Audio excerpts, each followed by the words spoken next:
بسم اللہ الرحمن الرحیم۔ بچہ مجھ سے تقاضا کرا کہ ابو آپ اتنے بوڑھے ہو گئے ہیں، بے شمار زندگی کے آپ نے صدمات سہے، واقعات سے گزرے، تو کوئی اپنا واقعہ بھی شیئر کریں۔ تو یاد پڑ رہا ہے مجھے، 70 کا زمانہ تھا۔ میں نے اس میں مجھے کہنے میں کوئی اعتراف نہیں ہے یا کوئی مجھے باک نہیں ہے، برملا کہوں گا کہ میں نے جس سانچے میں پرورش پائی اور جو میں نے ایم اے کی تعلیمات لٹریچر پڑھنے میں میں نے جو فکر اپنے اندر ایک سمولی، وہ اس میں کسی صورت بھی سوشلزم یا کمیونزم نہیں جچتا تھا۔ میرا اس زمانے میں یہ پختہ یقین تھا کہ اللہ ہے، اسی کی یہ کائنات ہے، اور اسی کے دیے ہوئے دین کے مطابق ہم اس کائنات میں اسودہ کھاتے رہ سکتے ہیں، ورنہ قدم قدم پہ ہمارے لیے مشکلات ہوں گی۔ امن اور عافیت کا وہی راستہ ہے جو اللہ نے ہمارے لیے اسلام کی صورت میں اور نبی پاک صلی اللہ علیہ وسلم کی وساطت سے ہمارے لیے تجویز کیا تھا۔ تو بہرحال 2 4 6 نوجوان تھے میرے ساتھ، اور بھی جو میرے ہم خیال بھی تھے، میرے ساتھی بھی تھے گاؤں میں، یہ گاؤں کی بات کر رہا ہوں۔ تو ہم نے بساط بھر، تقریباً سال بھر تو وہ الیکشن کی کمپین رہی، ہم نے بھی اس میں حصہ لیا، اور بساط بھر ہم نے بھٹو کے کمیونزم کو ریزسٹ کیا، مقابلہ کیا اس کا۔ ہار تو گئے ہم، وہ جیت گیا، لیکن بہرحال ہم نے اپنی حق ادا کر دیا ہے۔ یہ اللہ کے حضور جا کے بھی یہ سرخرو ہو جائے، بالکل ہم اپنی دلیل پیش کریں گے کہ اللہ ہم نے تیرے نظام کو برپا کرنے کے لیے جو محنت کی ہے وہ مقدور بر یہی تھی۔ تو ہوا یہ کہ میں نے جیسے پہلے ہی عرض کیا تھا کہ روٹی کمانے کے لیے، کیونکہ نوکری تو ملتی نہیں تھی اس زمانے میں، نہ ہم دیہاتی لوگ اتنی بھاگ دوڑ ہی کر سکتے تھے، ہمارا تک تو ہماری رسائی نہیں تھی، اور بھی میڈیا کیا تھا اس زمانے میں، کچھ بھی نہیں تھا۔ تو میں نے یہی سوچا کہ جب تک نوکری نہ ملے ہاتھوں سے ہی کام کریں گے، لکھنے سے لکھ بھی سکتے ہیں، اس سے بھی روٹی مل سکتی ہے، لیکن ہاتھ 10 انگلیوں کی مشقت سے بھی روٹی مل سکتی ہے۔ تو اس کے لیے جیسے میں نے چکی بھی چلائی، آٹا بھی پیسا 3 4 سال، میں نے ایک گاؤں میں ایک چھوٹی سی کریانے کی دکان بھی ڈال لی، جس میں روزمرہ کی دیہاتی خاندانوں کی ضروریات جو تھی وہ بیچتا رہتا تھا، لاتا تھا۔ اسی اصلاح میں الیکشن کی ہمہ ہمی ہو گئی، بھٹو کی حکومت آ گئی جناب، ایجیٹیشن شروع ہو گئے، کئی کچھ ہو گیا۔ اور وہ جو 70 میں ہم نے ایک پختہ جانی، سخت جانی اپنے اندر جو پیدا کی، وہ 74 میں بھی اس کا اظہار کیا کہ ہمارا جو پہلا بھٹو کی طرف سے جو پی پی کا ایم این اے تھی نصر اللہ، وہ مر گیا، اس کے مقابلے پہ ایک اور آدمی تھا عبد الواحد، اس کو ٹکٹ ملا، وہ ایم این اے بن گیا۔ اس میں بھی ہم نے بساط بار کوشش کی اس کو راستہ روکنے کی، اور اس کے بعد پھر 77 کا الیکشن شروع ہو گیا جو جنرل الیکشن تھا۔ اس میں جس انداز کی دھاندلی ہوئی، آدھی تو حکومت جو تھی وہ بغیر مقابلے کے ہی جیت گئی، مقابلے پہ جو ہے اس کو اٹھا کے کہیں بھیج دیا، اسے کاغذات ہی نہ بننے دیے۔ یہ سارا کچھ ہوا اس زمانے میں۔ پھر ایجیٹیشن شروع ہو گیا۔ مجھے یاد ہے 7 شاید دسمبر تھا جب یہ ٹکٹ جو ایم این اے کا الیکشن ہوا قومی اسمبلی کا، 10 میں جتنی اپوزیشن تھی 9 ستارے تھے، پی این اے تھی، انہوں نے بائیکاٹ کر دیا۔ اس کے بعد گرفتاریوں کا دور شروع ہو گیا۔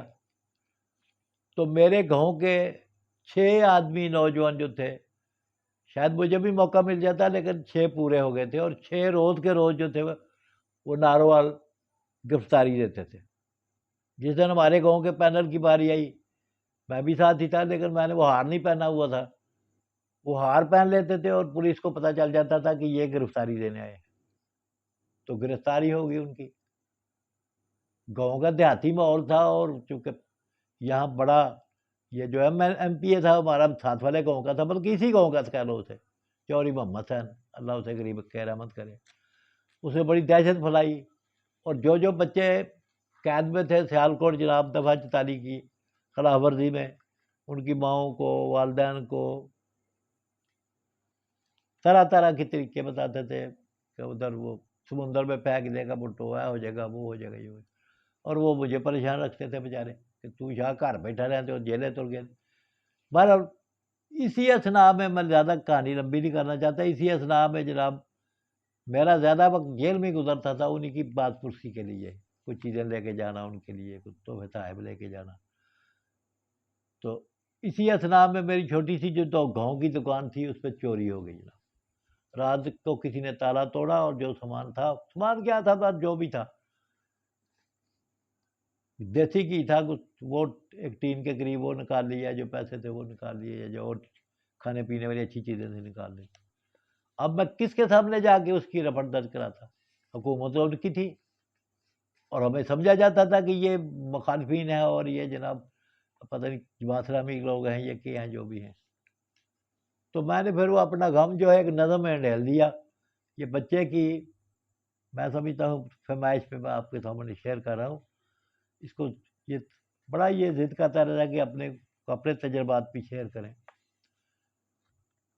تو چونکہ حکومت ہر طرف انہی کی تھی، پیپل پارٹی والوں کی تھی، بھٹو صاحب کی تھی، انتہائی خوف و ہراس تھا، جیلیں بھر چکی تھی، 72 گھنٹے تک کرفیو لگا رہا جناب سیالکوٹ میں، اور لاہور میں جناب سڑک لائن کراس کرتے ہوئے گولیاں لگی جناب جوشیلے نوجوانوں کو، فوج نے بھی گولیاں برسائیں، پھر انکار بھی کر دیا انہوں نے۔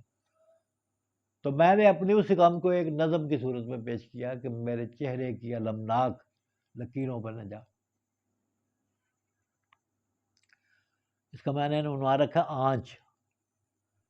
میرے چہرے کی المناک لکیروں پہ نہ جا، فیصلہ وقت کرے گا کہ کسے مات ہوئی۔ اب تو تمہاری حکومت ہے بھائی، رعب ہے، دبدبہ ہے، خوف ہے، جو بولتا ہے اس پہ پرچہ درج ہو جاتا ہے۔ ٹھہر جو ذرا دیکھ لو، یہ میرے چہرے کی المناک لکیروں پہ نہ جا، فیصلہ وقت کرے گا کسے مات ہوئی۔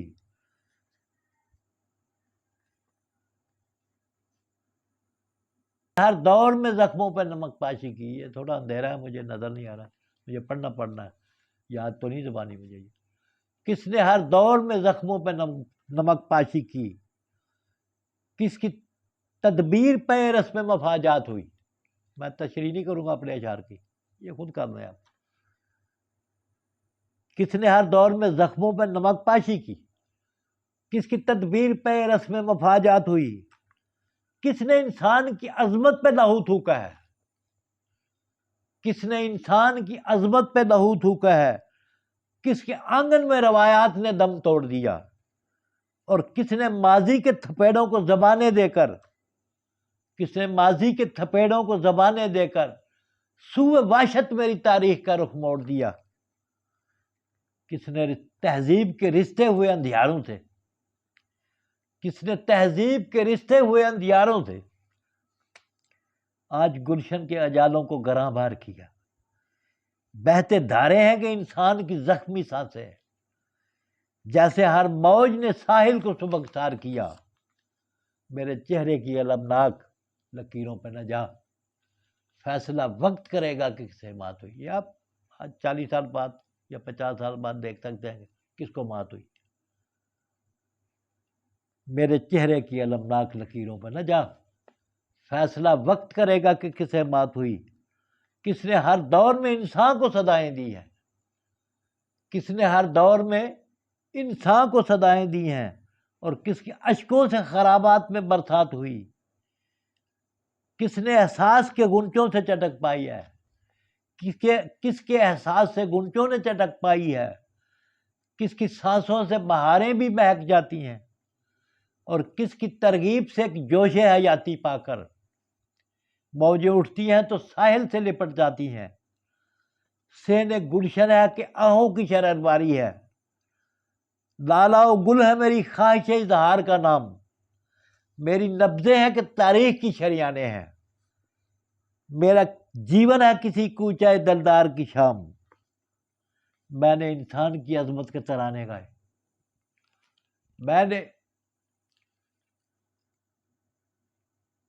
مجھ پہ خود ہی ہو رہے ہیں، بڑا سنگلاق وقت تھا وہ مجھ پہ، ایم اے کر چکا تھا، نوکری مل نہیں رہی تھی، غربت چاروں طرف ناچ رہی تھی گھر پہ، اور میرا کمانا بڑا ضروری تھا، تو پھر میں نے یہ طریقے اختیار کیے کمائی کے جو گاؤں میں اس ماحول میں ہو سکتے تھے۔